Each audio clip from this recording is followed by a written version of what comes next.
Hello and welcome. It's Dr. Left Hand Thread here, your favourite fake internet doctor.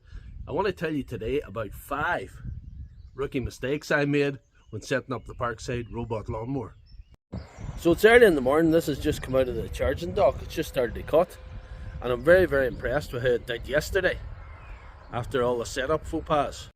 So here we are. If you, like me, were keen to get your hands in this bit of German budget engineering, here's the mistakes you shouldn't make. But before I get into it, I want to show you what it did yesterday.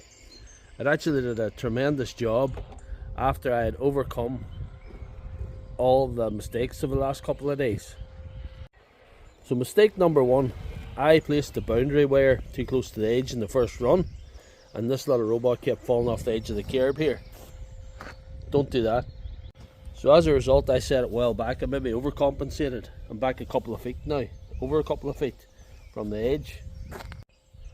Mistake 2, not putting the boundary wire underneath the charging base before I screwed the charging base down.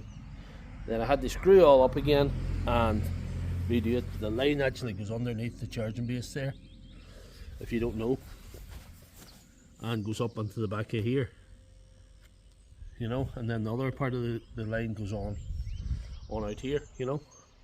Mistake 3, it's also to do with the boundary wire, but where it goes on the back, you know.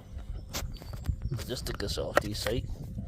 The one that goes underneath the base that we discussed earlier comes on the left hand side there as you're looking at it, and the right hand one goes on this way. If you get that wrong, it's very bizarre what happens. This little mower, as you see in the distance there, she'll not stay within the boundary if you do it wrong. She'll try and cut everything in the world that's not the part you want to cut. She'll start cutting everything outside the boundary instead, and the rest of the world if she can. Mistake number 4. Right, this is one I'm not proud of. This base here, it says here working area. So keep this inside the working area. So if you're cutting this side of the wire, you keep this base inside. And what happens if you do that wrong? Assuming you've done all the other steps right that I've shown you, wire and all that rest, well, what happens is this mower will try and dock, not on here where it's supposed to charge. It'll keep crashing onto the back trying to dock. It'll follow the line instead of this way onto the base. It'll follow it around this way and start crashing onto the back till it stops and gives up. So mistake number 5.